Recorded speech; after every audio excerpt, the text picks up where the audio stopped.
When she finally arrives at a safe spot, she turns around, only to be met with an unexpected surprise. A fist smashes into her face, completely catching her off guard.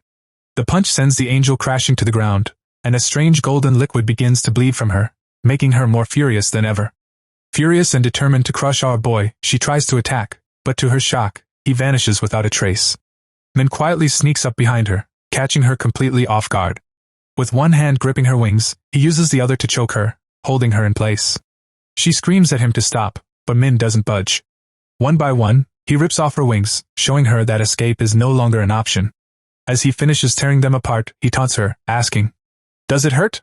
The angel, clearly confused and enraged, asks him if he has lost his mind. Min, with a smirk, calmly explains that he knew she had a dagger hidden in her wings and was planning to kill him with it. The lady still refuses, insisting that none of this was ever her intention. But Min calmly calls her by the name Belle and tells her that lying to him won't get her anywhere. Belle instantly panics, wondering how a mere human could possibly know who she is. Right then, Min pulls out her weapon and scares the living daylights out of her. Desperate to survive, Belle tries bluffing her way out by threatening to use that head-exploding power of hers with just a flick of her finger, but Min shuts it down immediately, saying she has already used her killing move. This sends Belle into full-blown panic, and she starts scrambling for excuses, trying to strike some kind of deal. She attempts one last threat, claiming her friends won't let him walk away alive. But Min sees right through it. He tells her plain and clear that no one's coming to help because all her so-called angel friends are just self-absorbed narcissists who wouldn't lift a finger even if she dropped dead right there. She argues that making her kick the bucket wouldn't do them any good, and says they'd just end up without an angel, which would make it impossible for them to return home. Hearing this, Min tells her that the system automatically sends the players back once the rewards are announced, and doesn't need her approval for that to happen. She keeps trying to bargain and come up with pretty lame excuses, saying she'll give him any information he wants while begging for just one more chance to see another day. But Min doesn't look convinced at all and tells her he already knows everything about the game, explaining that angels like her are nothing more than chess pieces placed to guide the players and serve no other purpose. Min shows her no mercy and drives his blade straight through her, taking her down for good. After he finishes off the angel, the system notifies him that he's officially the first person to ever eliminate an angel and rewards him with the title of the first angel slayer. On top of that, our boy receives the angel blood along with the rune of slaughter. Turns out this isn't his first time pulling something like this off, and just like before, he's once again the very first to take down an angel. The rune gets engraved directly into his body, and his newly earned title now doubles his stats whenever he's up against an enemy from the Holy Order. Back in his previous regressions, he only found out about these rewards during the 13th round while battling the angels. And since they're meant for just one person, the system designed them to be as unique as possible. Besides the double stat buff from the title, he also gains the rune's bonus, which increases his stats by 1% every time he kills an enemy, stacking up to 100%. However, this effect completely resets once the next round begins. Min smirks while holding a golden item, the angel's blood, which turns out to be the sole reason he went after the angel in the first place. Since this item lets a player choose Grim Reaper as their profession, professions are something every player gets access to once they hit level 10 and above, with 30 different kinds available overall. There are several ways for someone to unlock a profession. One way is by obtaining a specific item, either through a hunt, or by meeting certain requirements. But some professions fall under the unique class category, meaning they belong to just a single person. And as expected, these professions are in a completely different league compared to the rest. Min then checks the reward he got from the world map and decides to go with the experience boost for the next round, knowing that the most important thing right now is to reach level 10 so he can finally enter a profession. He's fully aware that this is his last regression, which means he has to become the strongest version of himself by making use of everything he can possibly get his hands on. Right then, the round comes to an end, and every living soul gets returned to their original dimension. People slowly start waking up on Earth as their souls return, confused and wondering what just happened. For most of them, it all feels like a strange dream. And when they look around, they notice that their bodies had collapsed the moment they were pulled into that other dimension. They check the time and realize that the amount of time that passed in their dream matches exactly with the real world, which only makes things more unsettling. Their heads feel heavy and their limbs ache with soreness. Young Min and his friends glance around, noticing that some people are still lying motionless, not yet waking up from whatever dream they were trapped in. The humans begin talking among themselves, slowly confirming that it wasn't just a dream after all, and that they'll definitely be pulled back in when the next round begins. They rush to wake up their friends, who are still passed out. But the moment they check on them, they realize the bodies are ice cold, and not even breathing, confirming that these people have actually kicked the bucket. It's right then that the brutal truth hits everyone. This whole half the people will survive thing wasn't some twisted joke, and those who didn't make it really are gone for good. Panic spreads like wildfire, and even the bully, Young Min, starts trembling, shaken to his core. The sick piece of trash genuinely feels glad that rich or poor, everyone now stands on an even playing field in this new world. So he casually tells the guy having a panic attack to chill out and just live a little. He adds that the world has always been unfair anyway, and brings the freaked out kid back to reality with his casual vibe check. Baldy tells Young Min that while his life might not be worth much, he still has goals he wants to chase. But the crazy guy ignores him and looks for someone he cannot seem to find. He wonders where Min disappeared to after getting knocked out, and quietly chuckles to himself, thinking a weak little wimp like him probably croaked in a ditch somewhere without anyone noticing. Just then, his attention is stolen by a guy decked out in armor who is just minding his own business and staring into the air. The crackhead quickly realizes he can also access the system to check his own stats, and he sees his goons also shocked when they confirm it for themselves. It takes the gang a second to fully process that they can also open their own status screens and even view the items they get in real life, though no player can ever peek at someone else's. Young Min decides to test it out by casually picking up a rock and crushing it effortlessly with one hand. Watching it crumble into powder from his sheer crushing power, the snake-eyed guy grins like a complete idiot at his newfound strength. The next day, news about the event spreads like wildfire, and it quickly becomes common knowledge that an entire crowd of citizens had fallen unconscious after a mysterious lady descended from the sky like a UFO, with rumors flying around that she has the power to pop heads like balloons, or send people straight into a coma. Min figures that full-on chaos will break loose once they find out that half the unconscious players are going to pass away from heart attacks soon, including a few famous celebrities. But he knows the real game begins when the police discover that the survivors have turned into players with special powers. Though their low stats will not be much of a problem in the beginning, at later stages, they will become way too powerful for even the military to handle properly. That is where Min plans to step in and shut them down before they get too drunk on their powers and end up destroying Earth long before the final round even begins. He has already decided that he will achieve it by dominating with his own overwhelming strength. However, this time he knows he will have to play it smart, and rally the top 4 players to his side if he wants to survive the final round. Though, there is something much more important he needs to take care of first. Back at his apartment, Min goes into the kitchen and feels bad that his little brother ate a single cup of ramen for dinner, like always. Min quietly opens the door and peeks inside, careful not to wake the little guy up. He feels relieved that Juan can finally sleep peacefully, even without his big brother around. After all, despite his towering height, the walking beanpole is still just a 7th grader living alone with his brother ever since their parents passed away in a car crash. Pressing down on the bandage wrapped around Juan's bruised hand, a wave of regret and pain crashes over Min's heart. Without wasting a second, he flips the lights on and tells his little brother they are leaving right now. Juan groggily asks why he's making him get up so early. But our big brother rips the blanket off and orders him to get his lazy butt up and get changed. Because they have something important to take care of that he will explain on the way out. Little bro grumbles that if it is just another one of Min's random morning walks, he is definitely not interested. But Min suddenly drops his voice into a serious tone and lets him know that some serious stuff is about to go down. So now is not the time to be sleeping in. His little brother frowns and asks if something happened during the New Year's celebration Min went to, and our guy says he will explain everything once they are moving. As the brothers head down a quiet alley, Juan wonders what could be making his big brother act so tense and serious out of nowhere. That is when our protagonist tells him to check the news since a whole lot happened while he was snoring away. And Juan's jaw drops when he sees the Looney Tunes style headlines about some angel that kidnapped a bunch of young people into another world, with Min finally revealing that he was one of those poor souls and barely made it back alive. After clearing the first mission, his little brother instantly starts panicking and demands to know if he is really alright. Especially because after their parents' crash, Min is the only family Juan has left in this world. He remembers how completely broken he felt back then. But somehow his big brother always stood strong and made it feel like their parents were still with them even now.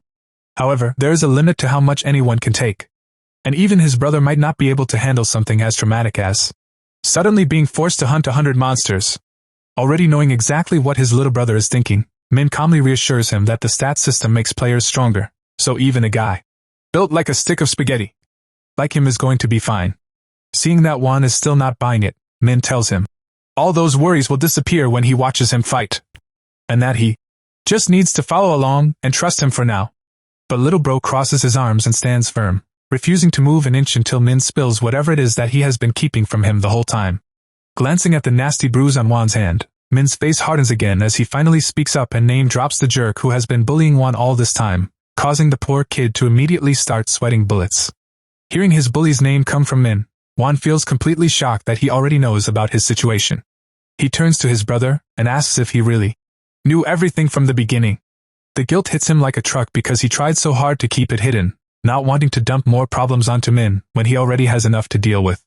But deep down, Min feels the need to apologize to his little brother since he never truly noticed the pain Juan had been carrying all this time. Back in his first life, Min ended up finding out in the worst way possible. He was lying down for a nap when Juan casually mentioned that he was stepping out for a walk. Sometime later, Min picked up a call in a grumpy mood, not expecting anything serious. But the woman on the other end gave him a brutally cruel wake-up call when she told him she needed him to come to the hospital. It turns out that Juan got beaten so badly by his bully that night that he ended up losing his vision completely. Min felt like a pathetic weakling in that moment, and the weight of his own helplessness slammed into him like a truck. That's exactly why in this life, he wants to make sure his little brother never has to go through something like that ever again. At the same time, in a rundown alley, Tu slams the nerd into the wall with a hard kick and reminds him that he was supposed to show up with 20,000 Korean wons. He starts yelling as the nerd just lies there like a lifeless NPC. The fat pig keeps kicking him over and over again, and even his own grunts start looking surprised at how much punishment he's dishing out. As the guys stand there frozen by his ruthless attitude, Fatty starts whining that there's no way he's getting a bike big enough to fit his massive dump truck without the nerd's money. He turns to one of his lackeys and asks who else they can squeeze cash from. They start thinking it over until forehead guy pipes up and tells him to call the tall toothpick with the curly hair. Just the thought of Juan's punchable face makes to grin, and he casually shares that his plan for ringing in the new year was to start it off by beating that kid down. While his grunts throw out the genius idea of getting money from Juan, Fatty quickly reminds them that the kid is basically a homeless bum, and that every single time he beat him up, the shack dweller never had even a penny to his name. The moment Fatty brings up that Juan lives with his brother, his eyes immediately lock onto a pair of visitors. And to his delight, it's none other than his favorite punching bag along with our big brother. That sight alone makes the basketball-shaped menace, and his lackey grin wide. And he jokes that usually the devil shows up when someone says his name, but he got a gift instead. Right after that, the Agree Lord goes full psycho and curses at Juan, which makes him scared and begins shaking as he quickly apologizes. But Min doesn't flinch and shoots Fatty a cold stare that says his days are officially numbered. Tu just smirks, thinking all Juan did was hand-deliver him a brand-new punching bag, and then asks, "Who exactly did you drag along to come save your sorry self?" Before Juan can even respond, the big bad brother steps up and introduces himself, which makes Fatty grin wide as he tells Juan that he really messed up this time. And now his brother's about to get stitches for his snitch. But then the lard man pauses for a second and decides to send his boys in first to see just how good this guy really is. The first dude almost loses his soul, laughing when he sees how short our hero is. But our boy answers that with a solid punch straight to his ugly mug, dropping him to the ground with a loud, satisfying thud. That move stuns budget Justin Bieber so badly that he instantly throws his fist with everything he's got, tearing through the air at full speed. But our protagonist smoothly dodges with a clean sidestep. He hits the guy so hard that the poor dude flies into a distant pile of boxes, crying out for his mom like a baby. At the same time, Baldy and Tu's last goon drop to the ground, curled up and shaking in pain from just a single hit each. Watching all of this unfold, the so-called fat boy begins trembling uncontrollably, barely keeping it together, as he convinces himself that Juan's brother must have simply picked up a bit of boxing somewhere. Trying his hardest to appear unfazed, Fatty scoffs loudly, insisting that there is absolutely no chance a guy built like a limp noodle could throw punches strong enough to actually hurt him. With smug confidence, he struts forward like a full-blown JoJo villain, towering over our hero as if the fight is already over. He mockingly points out that those cheap amateur boxing lessons probably forgot to mention how brutal a height difference can be in a real fight. But instead of being rattled, Min just lets out a laugh, calls him an oversized cutting board, and casually asks if this guy even bothers watching the news. That smile alone is enough to tick Fatty off. His temper snaps, and he hurls a fist at Min, ready to smash him and prove his dominance. But Min easily dodges the clumsy jab, causing the oversized bulldog to stumble forward, looking ridiculous as he flails around. Each dodge from Min isn't just a dodge, it's a stylish move, smooth and calculated, making Fatty look even more pathetic. His heartbeat races out of control, pounding like a war drum, and he nearly gives himself a heart attack from all the wasted effort. He cannot understand why not a single punch is connecting. Finally, fed up with this embarrassing tantrum, Min ends the spectacle in one move, landing a devastating punch that knocks To out cold. With icy calmness, he tells him straight that he wouldn't have dared step up if he actually watched the news. But even while dazed and fighting to stay conscious, the big guy stubbornly charges again. Min doesn't even blink. He pulls a slick move, vanishing from sight like Naruto, before suddenly reappearing right behind the fat boy. With precision, he drives a clean jab straight into the oversized double chin. To clutches his mouth in shock, wincing from the raw sting, and then nearly loses his mind when he realizes a tooth has gone missing. His rage boils hotter than a fat Fortnite kid losing a match, and he launches into a hopeless, wild assault. But Min shows zero hesitation and absolutely no mercy. His fists rain down mercilessly, pounding that watermelon-sized head, until To looks ready to collapse at any moment. From a distance, his lackey watches in frozen terror, too afraid to even breathe properly, practically wetting his pants. Meanwhile, the budget bully convinces himself of one last desperate theory. He thinks Juan's brother only keeps winning because he keeps striking first. In his delusion, he believes that if he could land just one greasy punch, the toothpick-looking guy would be sent flying across the room. Fueled by this delusion, he gathers every ounce of strength and throws his best one-punch man move, determined to end it in a single strike.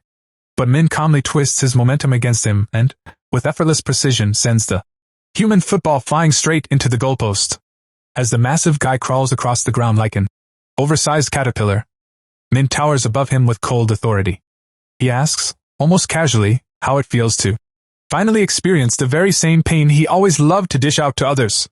At that moment, flashes of Juan's broken body from countless past lives flood Min's mind, fueling his rage.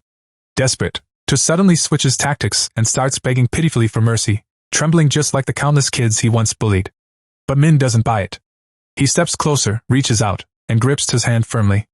The big guy squeezes his eyes shut, bracing himself for the worst.